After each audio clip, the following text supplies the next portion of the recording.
강혜신의 오늘의 미국.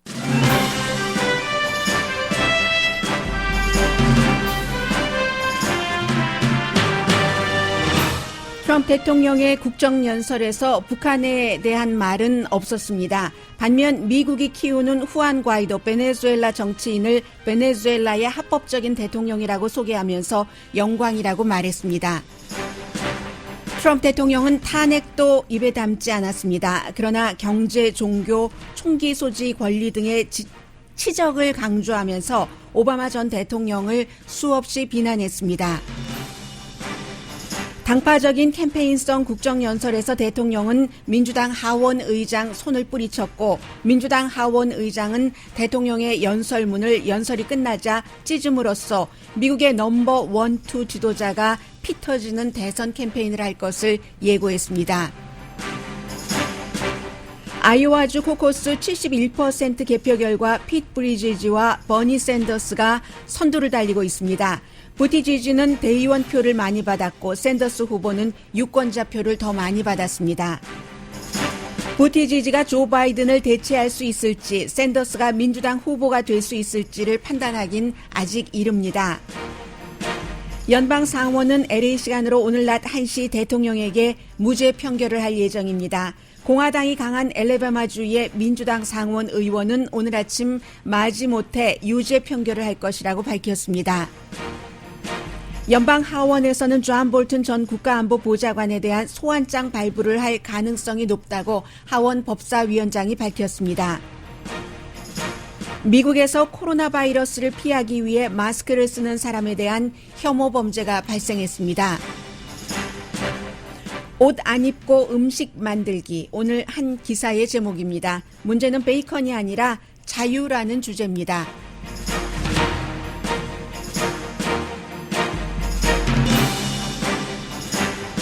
여러분 안녕하십니까? 오늘의 미국 강혜신입니다. 어제 저녁에 있었던 그 트럼프 대통령의 국정연설, 이제 그 대통령이 되고 나서 세 번째 하는 연설이었고 1시간 한 25분 정도 했습니다. 이 연설을 보는 이유는 앞으로 그 미국의 그 대통령 선거가 어떻게 될 것인가, 그리고 그 대통령의 지금 민주당에 대한 입장은 어떠하고, 무엇보다도 북한에 대해서 대통령이 앞으로 어떤 입장을 취할 것인지, 이게 굉장히 주목되는데 북한에 대해서는 단 한 번의 언급도 없었습니다. 그리고 탄핵에 대해서도 한마디도 하지 않았지만, 탄핵이라는 말은 하지 않았지만 처음부터 끝까지 이제 민주당뿐만이 아니라 버락 오바마 대통령 전임 행정부라고 하면서 한 10번 이상인 것 같아요. 상당히 그 비난을 했습니다. 그래서 이제 이로써 대통령이 세 번째 국정연설을 통해서 선거 캠페인을 시작을 했구나 하는 것을 알 수가 있고요.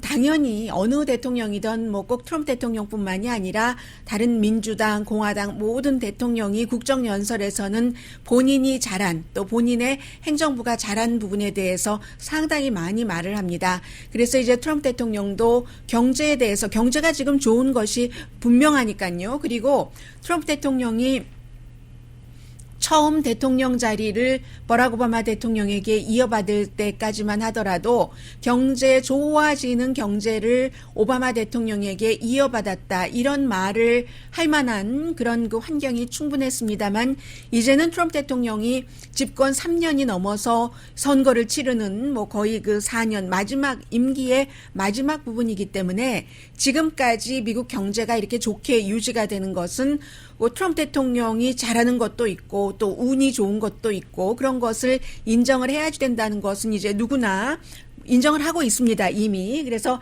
대통령이 특히 지난 2016년도에 선거 캠페인이라고 제가 말씀드리는 것은 이런 부분이죠. 2016년도에 아프리칸 아메리칸으로부터 표를 8%밖에 받지 못했습니다.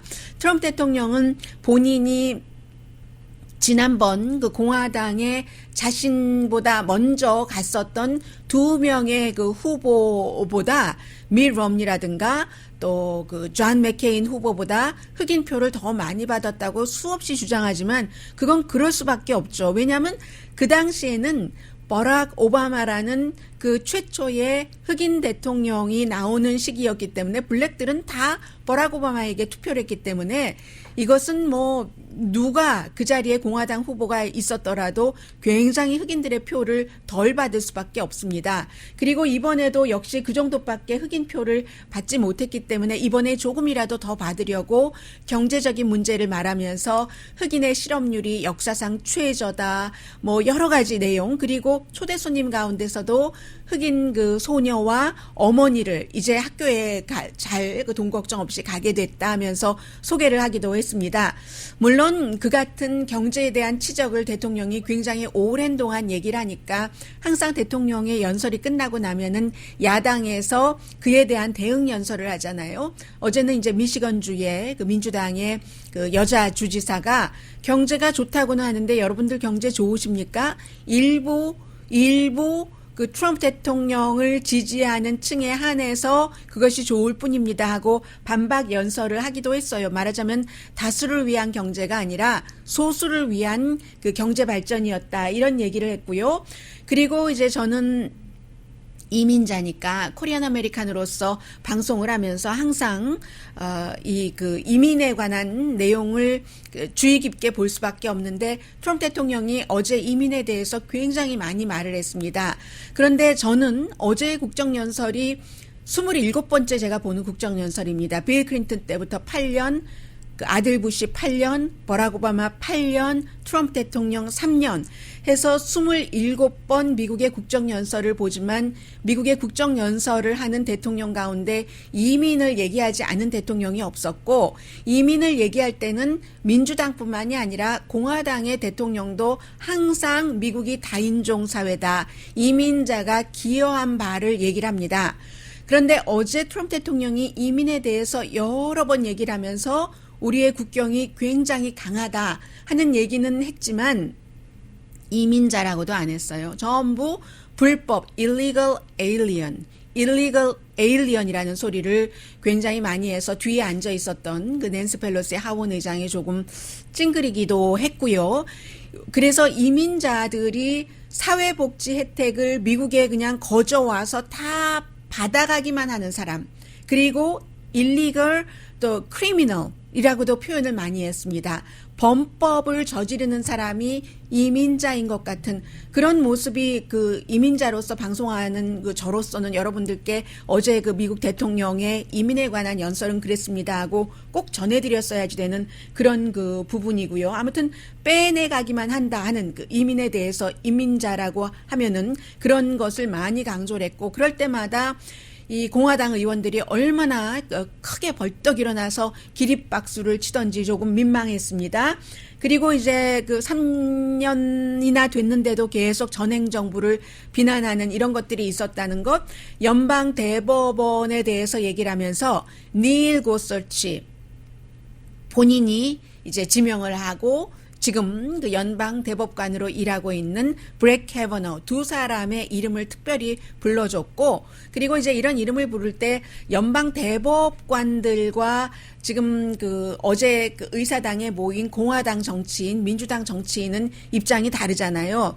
민주당 정치인들은 대통령이 연설할 때 거의 모든 부분에서는 가만히 앉아 있었고, 공화당은 말할 때마다 일어나서 박수를 쳤는데 이건 당연한 것이라고도 볼 수 있고요. 그런데 그에 비해서 앞에 앉아 있는 연방 그 대법관들은 거의 이제 그 표정 없이 하는 게 맞죠. 그런데 지난번에 뭐 사무엘 얼리토 같은 사람이 오바마가 그 연설을 할 때 고개를 저었다던가 이런 모습은 있었지만, 어제 닐 고서치와 브렉 캐버너우의 표정도 대통령이 이름을 불러줬을 때 그냥 반갑다 살짝 미소 띄는 그런 게 아니라 뭔가가 너무너무 좋은 표정 같은 것, 그런 부분이요. 그런 표정을 보여서 지금까지의 국정연설을 할 때 연방 대법관들이 웬만하면 그 감정 감추고 이렇게 가만히 아무튼 객관성을 유지하려고 하는, 맨 앞에 앉아 있잖아요. 장관들이 이쪽 앞에 앉아 있고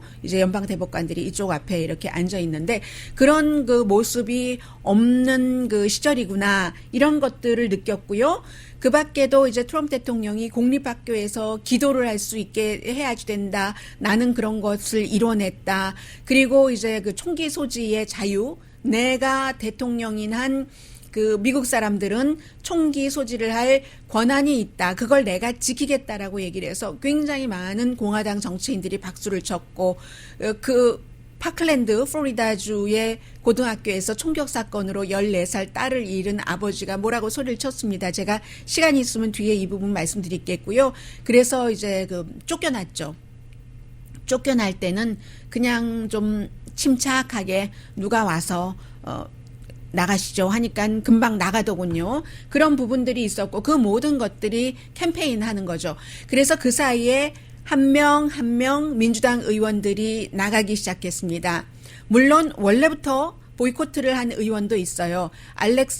이름 늘 모르겠어요. 알렉산드리아 오카시오 콜테즈는 처음부터 내가 왜 페이크 연설을 하는데 가냐 했고, 캘리포니아주가 지역구이고 트럼프 대통령과는 굉장히 사이가 나쁜 맥신 월터스 의원도 처음부터 가지 않고 뭐 한 몇몇 의원들은 민주당 의원들이 가지 않았지만 중간중간 자리를 나선 의원들은 이런 때였습니다. 대통령이 이제 특히 이때 아마 민주당이 가장 그 기분이 나빴을 텐데, 뭐 예를 들어 임신 말기에 무슨 낙태라던가 그런 부분들을 얘기하는 것, 그리고 몇 가지가 있었는데요. 이 부분이었을 겁니다. 누구나 다 많은 사람들이 돈 덜 들이고 좋은 헬스케어를 가질 수 있도록 정책을 펼치는 것을 공화당이든 민주당이든 다 원하겠죠. 그러나 한 가지 분명한 것은 민주당은 그 오바마 케어에 있어서 원래 병을 앓았던 당뇨병을 아시는 분들, 앓고 계시는 분들, 암을 앓고 계시는 분들, 이런 분들도 보험회사가 돈 많이 든다고 하면서 이제 그 보험 처리를 해주지 않는 것, 이것을 막으려고 처음부터 시작됐었던 것이 오바마 케어고, 그것을 지키려고 하는 것이 민주당인데, 트럼프 대통령이 나는 공화당은 이 그 병력이 있는 환자를 지키기 위해서 최선의 노력을 하고 있고 최선의 프로그램을 선보이고 있다. 이렇게 얘기를 할 때 이제 민주당 정치인이 벌떡 일어나서 나가는 것을 봤습니다. 아무튼 그런 부분이고요. 제가 팩트 체크는 아예 하지조차 안 하겠습니다. 모든 그 대통령들이 국정연설을 할 때 반쪽의 진실에 대해서도 얘기를 하고 완전 가짜도 진실인 것처럼 얘기를 하고, 어제도 이제 그런 일들이 많이 그 있었고요. 그리고 이제 아주 드라마틱했었던 그런 부분들을 좀 전해드리겠습니다. 이 북한에 대해서 얘기를 하지 않고 남한에 대해서도 그 한마디의 말이 없었습니다. 그런데 그 대신에 어제는 그 베네수엘라의 후안 과이도, 미국이 딱 그 찍어서 그 대통령을 그 시키려고 했었던, 그러나 이제 그 실패를 하고 말았었던 그 후안 과이도가 어제 국정연설장에 나온다는 것은 아무도 몰랐었습니다. 러쉬 림보 같은 경우 뭐 대통령 메달 준다 이런 것은 사람들이 알았지만 그 국정연설 하기 전에요. 그런데 어쨌든 후안 과이도를 대통령이 이렇게 그 불러 일으켜 세우면서 그 늘 김정은에게 했었던 얘기를 후안 과이도에게 하더군요. It's honor. 당신을 그 소개하는 게 honor, 영광이다라는 얘기를 하면서 당신이야말로 진정한 굉장히 용기 있는 베네수엘라 국민들에게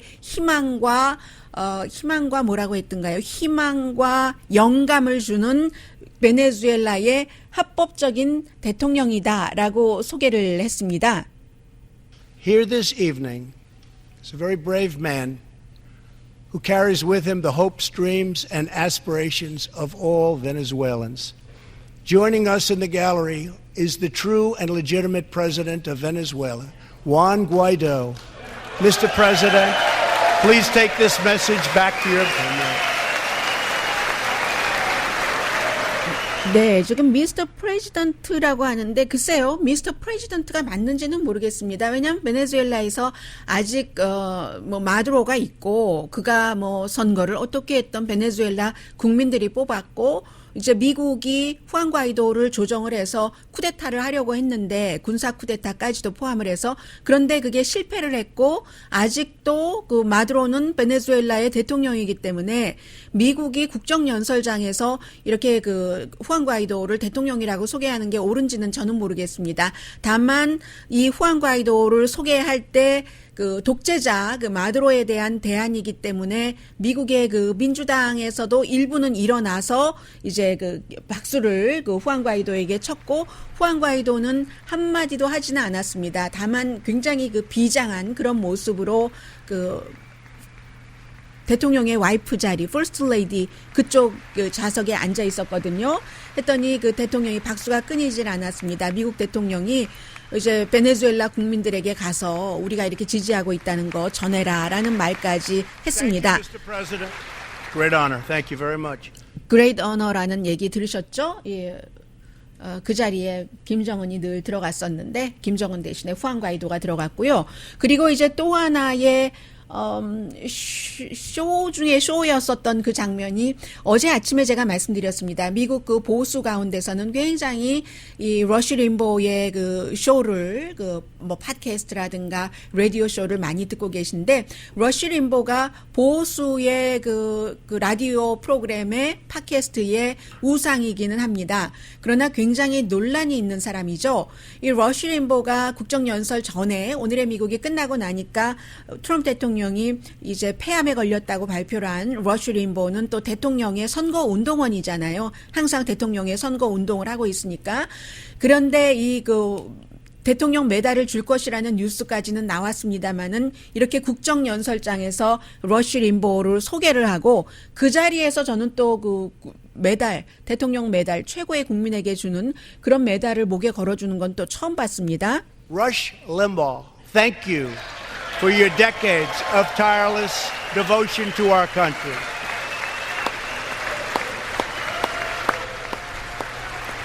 네, 대통령은 이제 러시 림보가 수십 년 동안 미국의 그렇죠 문화적인 부분에 있어서 굉장히 그 보수적인 것 같은 것을 강조를 했고, 그러나 논쟁이 굉장히 많았던 사람입니다. 첼시 클린턴이 이제 빌 클린턴이 대통령이었을 때 12살밖에 안 됐는데 개라고 표현을 했다던가, 아니면 이제 그 여성의 권리를 주장하면서 피임약 같은 것을 좀 이렇게 널리 배포하려고 하는 그런 여성에게는 매춘부라고 한다던가 굉장히 논란은 있는 사람이에요. 그런데 어쨌든 대통령이 메달을 주는 사람을 선택하는 것은 대통령의 권한이고, 그런데 국정연설장에서 퍼스트 레이디가 지금 메달을 목에 걸어주겠다 해서 그 자리에서 메달을 목에 걸어줬고, 러시 림보는 자신에게 메달을 준다고 하니까 깜짝 놀랐다는 듯이, 왜 몰랐겠어요? 알았겠죠. 알았지만 놀랐다는 표정이 아니라 나 처음 듣는다는 듯한 그런 표정을 하면서 너무너무 눈물도 글썽글썽했고, 평소에 러시 림보의 아주 그 강한 뭐 이런 인상은 아니었고요. 보드라운 양복도 입었고 그런 그 분위기로 퍼스트 레이디가 걸어주는 대통령 메달을 퍼스트 레이디가 걸어줬습니다. 그런 장면도 저는 그 처음 봤고요. 한 국정연설 1시간 25분 중에서 4분 정도는 러시 림보에 보내는 찬사, 칭송이라고 할까요? 그런 것을 트럼프 대통령이 했습니다. 캠페인 앞으로 잘해 줄 것 같습니다. 11월까지. 그리고는 이제 마지막으로는 아프가니스탄의 내변 파병이 됐는데 깜짝 놀라서 이제 그 군인이 다시 오도록 에임이라는 와이프예요. 3살과 6살짜리 그런 그 아이가 있는 군인이 오는 이 장면이 이제 가장 많은 그 민주당, 공화당 할 것 없이 박수를 치는 것이었고, 그리고 제가 이 부분을 맨 마지막에 말씀드립니다. 이것은 가십으로 넘어갈 수 있는 부분이 아닙니다. 낸시 펠로시와 도널드 트럼프 대통령과의 그 텐션이 이만저만하지가 않았습니다. 대통령이 이제 연설을 하려고 연단에 올라가서 상원 의장인 부통령과 또 하원 의장인 민주당의 낸시 펠로시에게 연설문을 주잖아요. 연설문을 이렇게 하나씩 주니까 낸시 펠로시가 대통령에게 악수를 하려고 청했고, 대통령이 뻔히 봤습니다. 봤는데 그냥 악수를 거부해버렸습니다. 낸시 펠로시 하원 의장이 악수를 거부했습니다. 그리고 나서 연설이 끝났을 때 낸시 펠로시는 대통령 서 있는데 뒤에서 몇 장씩, 꽤 길었겠죠. 1시간 25분짜리니까 몇 장씩 탁탁 접어서 찢더군요. 찢어서 확 집어던지는 것은 아니었지만 찢어서 한 3번에 걸쳐서 찢어서 탁 그냥 이렇게 내려놓는 그런 것.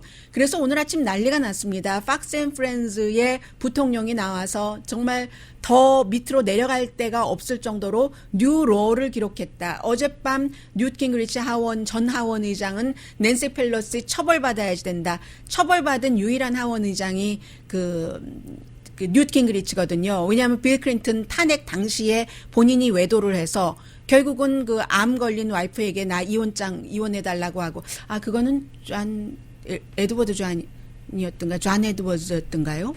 이 사람이었던가요? 이 사람이었던 것으로 기억이 되는데요. 그리고 결국은 그 외도가 나중에 사실로 밝혀졌고, 의회에서 뭔가 견책당했고, 그 와이프는 지금 바티칸 대사로 가 있고, 뉴트 깅그리치도 난리 났고, 마이크 폼페오는 그 심슨이요. 만화의 한 장면에서, 만화에서 이제 그 리자 심슨이 본인의 에세이를 찢는 이런 것을 트윗에 올리고, 그때 왜 에세이 찢었냐면요. 리자가 미국의 가치에 대해서 얘기를 했는데 정치인들이 너무 부패한 걸 알고는 본인이 쓴 그 에세이를 찢어버린 이런 것. 그래서 이제 그 하원 의장의 악수를 모든 사람이 세계가 바라보고 있는데 거부한 대통령이나 대통령이 연설한 뒤에 연설문을 찢은 그 낸시 펠로시의 관계를 보면 이 대선이 정말 대단하겠다는 게 증명이 되고요. 그리고 낸시 펠로시는 왜 그렇게 찢었는가, 지금 공화당의 반발이 이만저만이 아닌데 하니까 대통령이 그렇게 많이 페이크 연설을 하는 데에 대한 대안으로는 이 정도면은 상당히 공손한 거지라고 표현을 하더군요. 그리고는 그 트위터에 낸시 펠로시는 대통령이 악수 청한데 싹 무시한 것, 그 사진을 올렸습니다.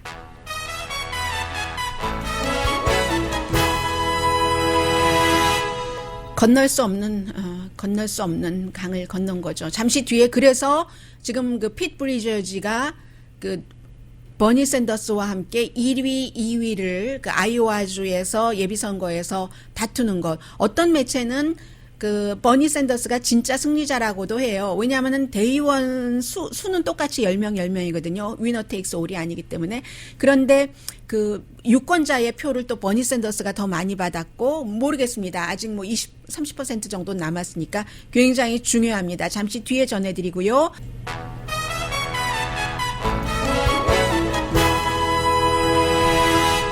라디오 서울 방송 오늘의 미국 듣고 계십니다. 네, 어제 71%를 아이오와주 그 문제가 됐었던 그런 그 예비선거 결과를 개표를 했는데, 이제 회사 자체가 그 어플리케이션이 좀 제대로 작동이 안 돼서 그렇다 하는데, 그 회사 자체가 한 2개월밖에 그 설립된 지 안 됐던 그런 그 회사라고 하고요. 그래서 네바다도 걱정이다 하면서 어제 그 오늘의 미국을 마무리를 했는데, 네바다에서는 그래서 그 회사의 그 앱을 쓰지 않겠다라고 발표를 했고요. 71% 개표했는데 지금 어떻게 되냐면, 미국의 본선거에서는 한 주에서 한 표라도 더 유권자의 표가 많이 가면은 선거인단을 통해서 그 주의 그 선거인단 수, 캘리포니아주의 경우는 55표를 전부 이긴 사람이 가져가잖아요. 그런데 아이오와주의 예비선거는 그렇지가 않았습니다. 이때는 이제 예비선거 기간 중에는 선거인단이 아니라 대의원들이죠. 대의원들이 이제 그 표를 그 어떤 후보에게 주는데, 대의원 41명 가운데서 지금 표 자체로는 10표씩 나뉘었어요. 핏 브리저지하고 또 누구죠? 이게 버니 샌더스하고 10명 나뉘어져 있는데, 인구도 워낙에 많지 않고 표수 자체를 보면은 버니 샌더스가 3만 몇 표, 4만 몇 표 이 정도예요. 3만, 4만에서 왔다 갔다 하는 그런 표인데, 버니 샌더스가 이 그 핏 브리저지보다 조금 많습니다. 조금 많고 앞으로 한 30%는 남아 있고, 그 대의원 수는 10명 이렇게 비슷하게 가졌고, 아마 조 바이든은 갖지 못한 것 같아요. 그리고 3등이 엘리자베스 워렌이 대의원 표를 4표인가 지금 갖고 있고요. 하는데 대의원들의 퍼센테이지는 지역에 따라서 다르니까 그 대의원들 지지를 받은 것이 핏 브리저지가 반올림에서 27%, 그리고 버니 샌더스가 반올림이 안 돼서 25%, 엘리자베스 워렌이 18%, 그리고는 조 바이든이 15%. 뉴트 깅그리치 계산에 의하면 it's over. 조 바이든은 여기서 4등하면 it's over인데 over인지 아닐지는 모릅니다. 왜냐하면 핏 브리저지가 아이오와주에서 굉장히 인기가 있었던 것은 사실이지만 1등으로 굳혀진다면 이것도 어느 정도의 이변이기 때문에, 그리고 이제 그 핏 브리저지 같은 경우는 계속 잘 이렇게 상승세로 간다는 보장은 없습니다. 누구나 다 마찬가지지만 이 아이오와주가 미국의 이제 중간, 로스앤젤레스와 시간 차이가 2시간 나고요. 중간보다 약간 동쪽이고 그리고 북쪽이잖아요. 맨 위에는 미네소타주 한 주만 있고 그 위가 캐나다고. 쭉 가면 남쪽으로 가야 되잖아요. 미주리부터 시작해서 남쪽으로 가고 또 약간 또 이제 보수적인 뭐 네브라스카부터 알칸소부터 이렇게 쭉쭉 그 서쪽으로 와야지 되는데, 그쪽으로 가면은 이 핏 브리저지 같은 경우는 지지를 받는 층이 교육을 많이 받고 그런 사람이 지지를 받는데, 어제 아이오와주에서 어떤 그 나이 드신 여성분 유권자하고 젊은 분하고 이렇게 말을 하는 것을 봤는데 아주 많이 봅니다. 지금 소셜미디어에서. 이 여성이 핏 브리저지에게 투표를 했는데 그가 동성애자라는 것, 동성 결혼을 하고 동성애자라는 것을 모르고 투표했다고 그 투표 물려달라고 하는 겁니다. 아마 관계자였던 것 같아요. 젊은 여성이 물려달라고 하니까 이 젊은 여성이 의견이 다르고 한 것은 충분히 이해가 되지만 일단 절차상으로 사인을 하셨기 때문에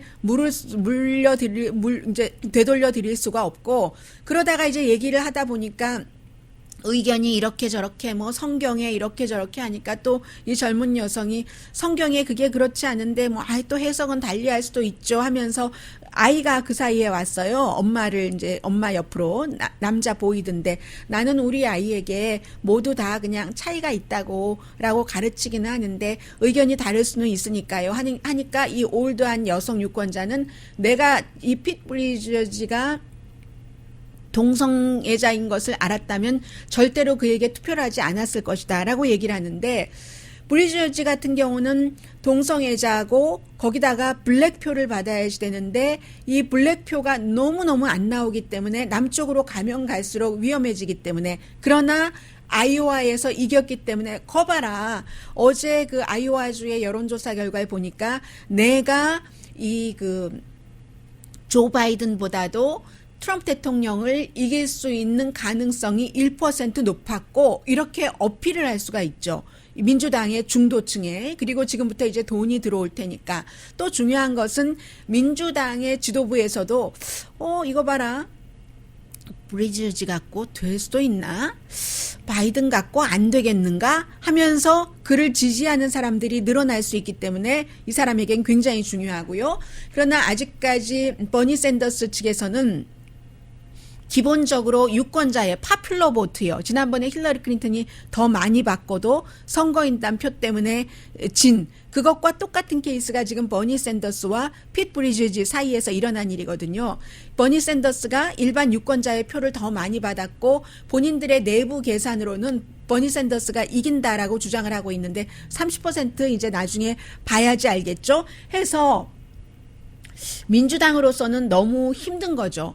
이게 버니 샌더스가 최종적으로 아이오와주에서 이겨도 브리저지가 2등을 했다면 참 이 동성애자를 내세우기도 그렇고, 그렇다고 민주당이 아닌 아주 그 혁명적인 정치 혁명을 원하는 이 샌더스를 내놓기도 그렇고 아주 그 지금 너무너무 또 더군다나 민주당에서는 그 극좌이기 때문에 버니 샌더스나 엘리자베스 워렌은 절대로 본선거에서 이길 수가 없다고 생각하는 게 민주당 지도부뿐만이 아니라 민주당의 일반 유권자들도 그렇게 많이 생각을 하고 있거든요.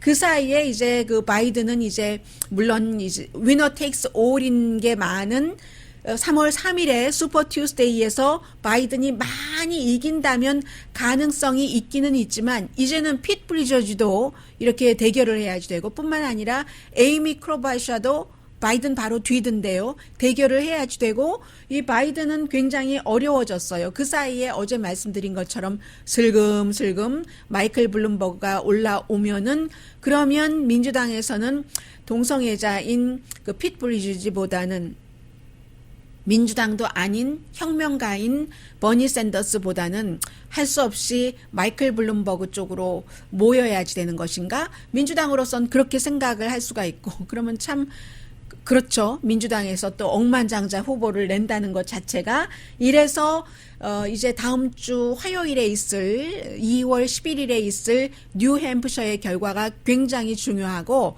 뉴햄프셔의 이번에는 예비선거예요. 이제 투표장에 가서 유권자들이 뽑는 이 코커스가 아니라요. 비밀 투표가 되는 거죠. 2월 11일에는 그 전에 이번 주 금요일 2월 7일에 후보들의 토론회가 한 번 더 있고요. 그런데 이제 그 사이에 많은 변화가 있기 때문에 이번에 아이오와 거 가지고 뭐라고 말하기가 더 힘들어졌습니다. 핏 브리저지가 이렇게 버니 샌더스와 1, 2위를 겨루는 바람에요. 그런데 버락 오바마가 지금 움직이지 않고 있잖아요. 아직까지는 본인 아래에서 부통령을 했는데도 조 바이든을 지지하지 않습니다. 공식적인 지지는 아니더라도 그냥 사석에서라도 바이든을 만약에 오바마가 지지를 하면 민주당이 아직까지는 바이든에게 좀 이렇게 딱 달라붙어 있을 수가 있는 것이고 3월 3일까지 아니면 바이든은 뉴트 깅그리치 말처럼 정말 it's over인지 who knows 아무도 모릅니다. 그리고 지금 미국은 지금 연방 상원에서 오늘 그 트럼프 대통령에게 무죄 판결을 하기 위해서 열심히 그 상원 의원들 뭐 연설도 하고 하면서 준비하고 있습니다.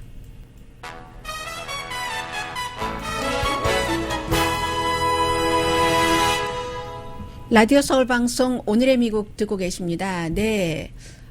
지금 보면은요, 그, 오바마 전 대통령 모습이 자주 보이고 있거든요. 조 바이든 그 부통령이 어떠한 형태로든 그, 오바마 정도 되는 그런 그 지지를 끌어와야지만 지금 그 15.4%라는 아이오와주의 70% 개표 결과 현재 대의원의 지지 여기에 대해서 만회를 조금 쉽게 할 것 같습니다. 우리 딱 그 무슨 배를 한 대 얻어 맞은 것 같아. 정말 창자를 한 대 얻어 맞은 것 같아. 뭐 이런 얘기를 오늘은 한다고 하니까요. 되게 중요하고요. 그리고 뭐 민주당이야 이 아이오와주의 민주당 책임이기는 합니다만은 전체적으로는 뭐 아이오와주가 그 큰 민주당의 하나의 주 자식이잖아요. 그 자식이 잘못하면 다 부모 책임이죠. 이번 그 예비 선거 잘못된 것으로 굉장히 지금 곤란해졌고 그리고 1시면 어떻게 되나요? 네. 보통 이제 토론하고 할 땐 10시에 했는데, 지금 1시에 대통령에 대해서, 무죄를 할 텐데, 수잔 콜린스, 지난번에 존 볼튼 증인 출석시켜야 되겠다라고, 했었던 그 공화당의 상원 의원도 무죄라고 할 것이라고 하고요. 어제 뭐라고 얘기했냐면 대통령이 이번 그 우크라이나 사태로 많이 배웠다. 앞으로는 조심할 거다라고 얘기했더니 대통령이 아니 나 그거 완전한 전화였는데 우크라이나 대통령과 뭘 잘못했지? 이렇게 답변을 했고요. 그렇기 때문에 어제 이제 그 뉴욕타임스의 기자가 그 러시 림보를 국정연설장에서 대통령 메달을 주고 또 그것도 이제 그 와이프를 시켜서 주고 하는 것들 뭐 쇼로 보기 재밌고 박수를 정말 많이 받았습니다. 그렇기는 하나 그 자리에 앉아 있는 사람 가운데서 공화당 가운데서 러시 림보우에게 밉보여서 좋을 사람이 어디 있겠어요? 그가 다 그 표를 주는 사람인데 이 마이크를 통해서 그래서 아무튼 그렇기는 했는데 뉴욕타임스 기자가 거봐라 대통령이 저렇게 본인이 원하는 것은 무엇이든지 해도 된다고 생각하고 이젠 아무 때나 아무 일이나 다 한다라고 지적을 했었어요. 그런데 이제 수잔 콜린스는 그렇고 또 밋 romney의 경우는 아직까지 발표를 하지 않는데요. 대통령을 무죄로 할지 유죄로 할지 지난번에 증인은 출석시켜야지 된다라고 했었는데, 그리고는 이제 민주당에 제가 세 사람이 주목된다고 했잖아요. 어제 대통령의 연설, 그 연설장에서도 가장 눈에 띄었었던 사람이 누구냐면 파란색 원피스를 입고, 혹시 텔레비전 보신 분 가운데서는요, 파란색 원피스인데 이렇게 소매가 하늘하늘 그 나비 날개처럼 돼서 몇 번이나 일어나서 기립박수를 치는데 잘 보였어요. 왜냐하면 민주당에서 거의 유일하게 대통령이 말할 때 기립박수를 쳤으니까. 특히 이제 경제 부분에 대해서 말할 때 그랬는데, 바로 그 의원이 애리조나주의 크리스틴 시네마 연방 상원 의원입니다. 애리조나주 굉장히 공화당이 강하고 트럼프 대통령이 또 인기 있는 그쪽의 그 지역구를 갖고 있기 때문에 어제 그 대통령에게도 보여주고 공화당에게도 보여주고 했는데, 과연 대통령의 탄핵 재판에서는 어떻게 투표를 할지 모르겠어요. 어제 또 웨스트 버지니아가 지역구인 민주당의 조 맨센 그 상원 의원은 공화당 의원들과 같이 가까이에 앉아 있고 하던데요. 덕 존스가 오늘 아침에 상원에서 이제 말할 수 있는 기회 지금 쭉 말하고 있거든요. 뭐라고 얘기를 하냐면, 여러 가지를 검토하고 또 그 탄핵 재판 과정을 지켜본 결과 이 세상에 법 위에 있는 사람은 없다. 대통령이 분명히 법 위에서 행동을 했다라고 얘기를 하면서, 그런데 아주 그 묘하게 이 사람도 대통령이 이제 그 비난하고 하면은 굉장히 그 선거에서 힘들어질 사람이에요. 그게 바로 제프 세션스라는 그 트럼프 행정부의 초대 그 법무장관, 나중에 대통령에 의해서 쫓겨나고 말았지만 러시아 이런 문제 때문에 그 제프 세션스가 백인 우월주의자예요. 제프 세션스는 그 이민 되게 싫어하고요. 제프 세션스가 갖고 있었던 그 지역구를 지금 제프 세션스가 거기 나가면서 법무장관이 되면서 다른 그 공화당에게 이겨서, 그 공화당이 흠결이 많아서 그렇게 된 민주당, 엘라바마에서 제프 세션스가 갖고 있던 곳에서 민주당으로서 상원의원 자리를 또 지켜야지 되는 선거를 치러야지 되는데도 불구하고 결국은 이 사람이 그 프로페셔널 정치인은 아니잖아요. 이번에 처음 상원의원이 된 사람인데 법 위에 있는 것은 안 된다 하면서 이제 그 대통령 유죄를 그 판결을 내릴 것 같습니다. 다 예상했었던 것이고 하긴 하지만 미국으로서는 굉장히 슬픈 날이죠. 1999년도에 클린턴 때 그랬고 1868년도에 앤드류 잭슨 때 앤드류 잭슨이 아니라 앤드류 존슨을 제가 가끔 앤드류 잭슨이라고 말씀을 드리죠. 왜냐하면 머릿속에 그 백악관에 있는 그 대통령이 딱 붙여놓은 사진, 앤드류 잭슨 그 초상화가 생각이 나서 그래요. 앤드류 존슨이요. 부통령 하다가 대통령 된 앤드류 존슨 때 이제 탄핵됐고, 그러나 상원에서 무죄로 해줬었던 이 일이 오늘 똑같이 일어납니다마는 상처는 남을 겁니다. 그리고 벌써 상처 남았어요. 하원의 그 민주당이 주도하는 법사위원장이 오늘 아침에 그럼에도 불구하고 우리는 존 볼튼을 증인으로 출석시키는 것을 방법을 찾아보겠다라고 얘기를 했습니다. 이제서야 또 코로나 바이러스를 말씀을 드리게 되네요. 지금 뭐 숨진 사람이 제가 방송 준비하는 동안에 490명이 넘었으니까 어쩌면 500명이 넘었을지도 모르고요. 2만 4천 명도 넘고, 그것이 그 전날 뭐 하루에 65명이 숨졌는데 이게 자꾸만 늘어나서 들어오고 있는 뉴스를 보면은 중국의 우한 지역에서 하루에 어떤 장의사에서 100명 이상을 화장한다 하는 얘기도 지금 들려오고 있어요. 한국에도 뭐 환자가 16명, 미국에도 뭐 11명, 오늘도 또 이제 뭐 귀국하죠. 그 중국에서부터 비행기 타고 오는데, 홍콩과 일본의 크루즈에서도 이렇게 그 코로나 바이러스 감염자가 나와서 그 크루즈가 떠나지 못했고, 그리고 주식시장은 그래도 괜찮아요. 왜냐하면 올해의 연방준비제도가 이자율을 인하할 것이다 몇 번, 이렇게 전문가들이 기대를 하고 있답니다. 그래서 조금 괜찮기는 한데, 혐오 범죄가 그 뉴욕에 있는 차이나타운 그 지하철에서 발생을 했습니다. 뉴욕 포스트를 보니까 뭐 비디오도 봤더니 비디오가 아주 생생하게 찍혀 있는데,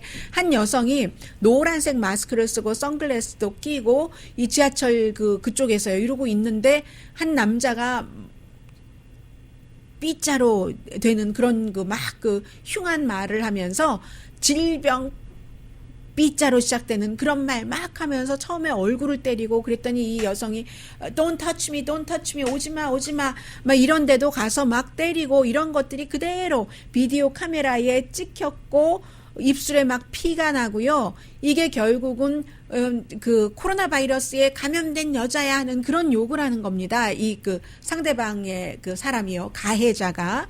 그래서 이게 혐오 범죄다. 이런 얘기까지 사람들이 왜 예민해지고 그럴 때 본인 평소에 불만을 갖고 있었고 그랬던 것들을 다 어떤 형태로든 누구에게든 풀잖아요. 이번에는 에이시안들 그 여성이 뭐 차이나타운에 지하철이었으니까 뭐 차이니즈 아메리칸일 그럴 확률이 아주 높지만 파카까지 입고 후드 쓰고 했었는데 그런 범죄가 일어나서 비디오를 보니까 정말 좀 험했습니다.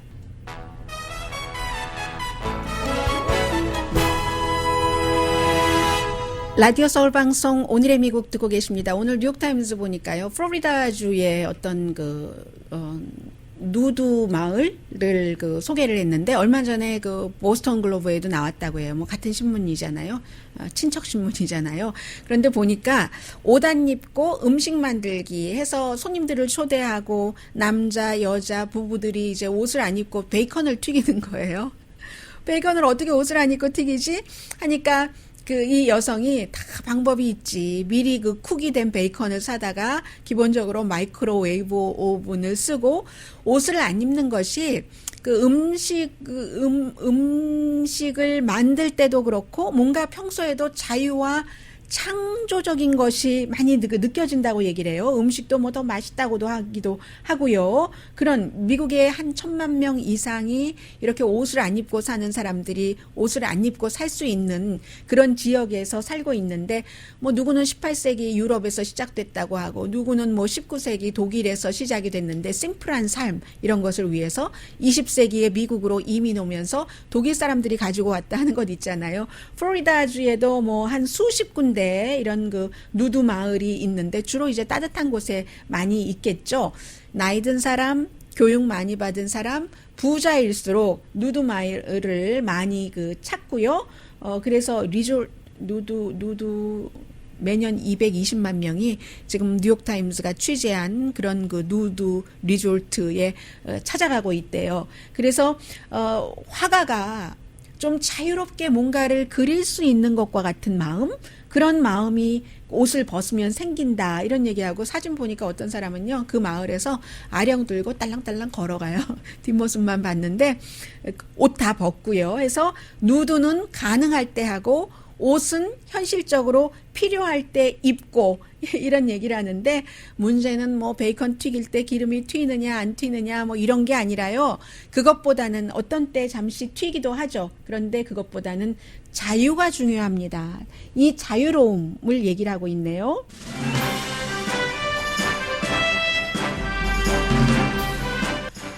어제 대통령이 얘기할 때 내 딸은 어떡하라고 14살 총에 맞아 숨진 내 딸은 어떡하라고 라고 얘기를 하다가 나간 내 딸과 같은 총기 폭력 피해자는 어떻게 하라고 하고 쫓겨나간 아버지 말이 자꾸 생각이 나는데 오늘 아침에 어쨌든 소란 피워서 미안하다고 했고 지난해 2018년 발렌타인데이 때 내 딸이 총 한 방에 숨졌는데 나는 평생 걔가 금방 숨졌을까? 고통스러웠을까를 잊지 못할 겁니다는 그 말이 자꾸 생각나요. 강희신이었습니다.